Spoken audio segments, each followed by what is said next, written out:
السلام عليكم ورحمة الله وبركاته. ازيكم عاملين ايه؟ يا رب تكونوا بألف خير. اللهم صل وسلم وبارك على سيدنا محمد. جروبك نايم شوية وعايزة تنشطيه، اعملي فيه صنف جديد او حاجة جديدة انت ما عملتهاش قبل كده في الجروب. تمام. فانا النهاردة هعمل الوافل، وناس كتير جدا بتحب الوافل وبتاكله. عندك الجهاز اللي على البوتاجاز من فوق بيكون عامل زي الصينية التيفال كده، بس شكل قالب الوافل. تمام. عندك الجهاز. تمام. عندك السيليكون. كله هيديكي نتيجة واحدة، كله بالمقادير دي هيطلع لك الوافل تحفة جدا. عندك بقى بيضتين، وانا كنت قبل كده عاملة الوافل في البوتاجاز في قالب السيليكون. تمام. النهارده نعمله في الجهاز. معايا بيضتين واحط عليهم معلقه او نص معلقه صغيره قرفه، وطبعا فانيليا، كيس فانيليا، او لو عندك الفانيليا اللي هي السايله نحط كده ايه ربع معلقه. تمام. لانها بتكون قويه. وهبدا بقى ان انا اقلب، احط كمان معلقه كبيره ونص من السكر، سكر حبيبات عادي جدا. وابداي قلبي كده بالمضرب العادي، مش محتاج مضرب كهرباء، ممكن تعملي في الخلاط اللي يريحك. حطي بقى 100 مللي من الزيت، بس يكون زيت نضيف، زيت بتاع اكل. وابدأي اخلطي المكونات دي كلها مع بعض. معايا بقى على جنب 450 ملي من المية. انتي حابة تحطي لبن حليب على مية مفيش مشكلة، عايزة تحطي مية بس مفيش مشكلة. انا بصراحة المية دوبتي فيها لبن بودر، ما جيتش جنب لبن الحليب خالص. تمام. اللبن البودر يعني بصراحة بحب احطه في المعجنات، وبحب احطه في يعني اي حاجة حلوة انا بعملها، بيدي نتيجة تحفة جدا. انا خدت بس معلقتين كده مع المية اللي معايا، وكأني يعني انا ايه حطيت فيها حليب، ودوبتهم كويس جدا. وبعدين هنزل بيهم على الخليط اللي معايا، بس هنزل بنصهم مع ان انا هحتاجه كله. المهم علشان خاطر حسب نوعية الدقيق اللي انت بتستخدميه، فانت حطي نصه بس، وابدأي حطي الدقيق، وبعد كده كملي مية عادي جدا. حتى لو السوائل دي خلصت منك، زودي المية تاني لحد ما توصلي للقوام المظبوط، وده اللي هتشوفوه معايا.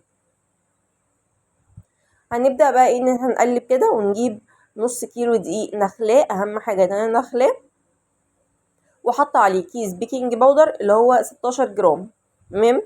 وحط عليه كمان رشة ملح، رشة خفيفة جدا ما بين صوابعي كده. ابدأي بقى قلبي. طبعا هيحتاج منك يعني مش مجهود، بس عشان الحاجة اللي انا بعمل فيها مش واسعة، فانا على قد ما هقدر ان انا احافظ على الدقيق ان هو ما يقعش. تمام. هبدأ ان انا ايه اقلب بالراحة كده شوية، وبعد كده هنزل بباقي الخليط طبعا، وهحتاج مية تاني برضو. بس المهم ان انا ايه اقلب في الخليط ده لحد ما يكون قوامه مظبوط معايا، يعني عامل زي البان كيك او اخف شوية. تمام. هبدأ بقى ان انا اقلب كده شوية شوية. هحتاج مية تاني، هزود. هحتاج مية يعني مرتين احط مية. المهم ان احنا نحط ايه حوالي 50 ملي من المية تاني، يعني نحط 500 ل550 ملي مية.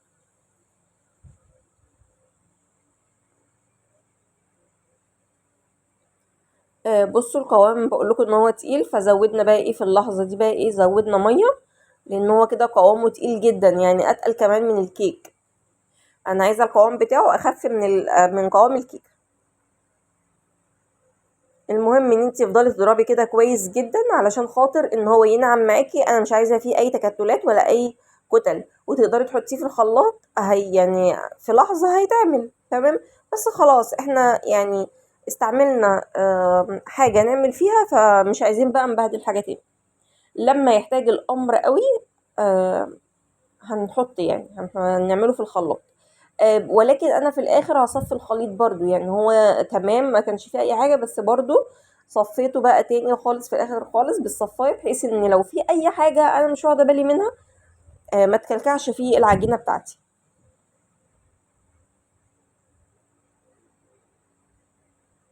الوافل تحفه جدا، وطبعا ده مشروع حلو، و وبناكله من الشارع كتير. فابدأي اعمليه في البيت لو انت متوفر عندك اي حاجه من اللي انا قلت عليها دي، جهاز او القالب السيليكون. على فكره جميل جدا، مش وحش، بيدي نفس النتيجه. بصوا القوام بقى معايا عامل ازاي. رغم كده انا يعني هصفيه برضو.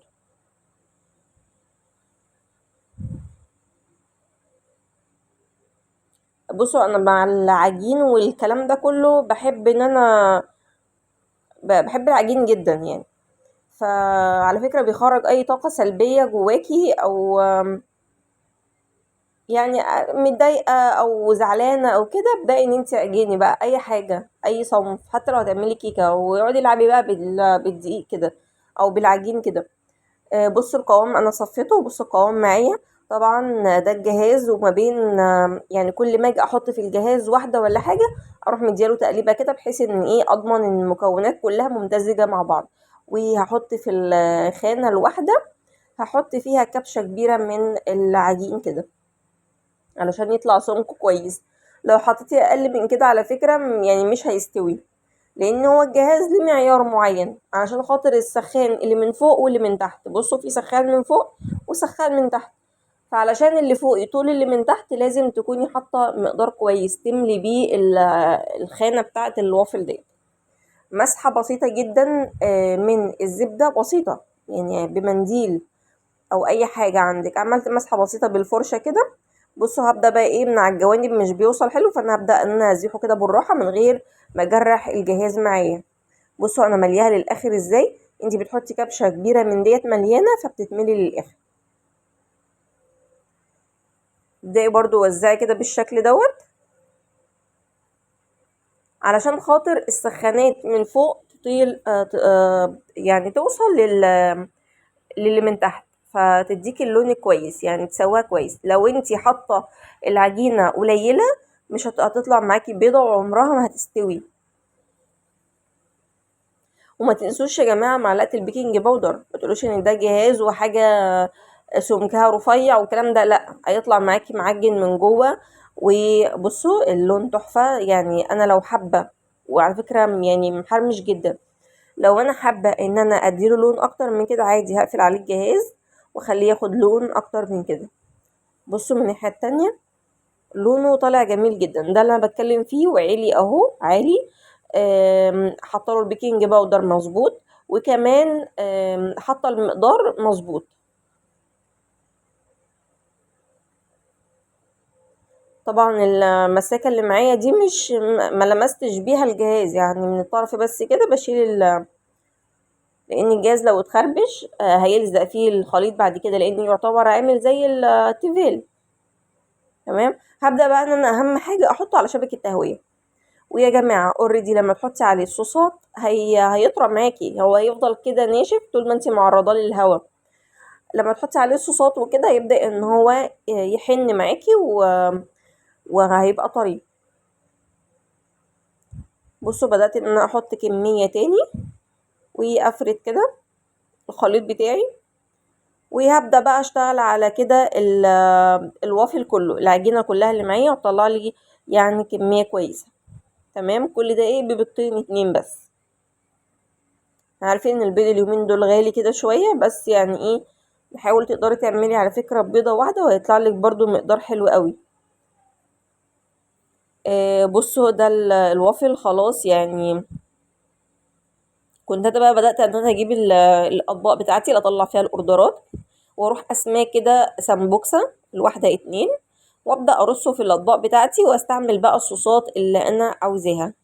لوتس بقى، كراميل، فراولة، مانجا.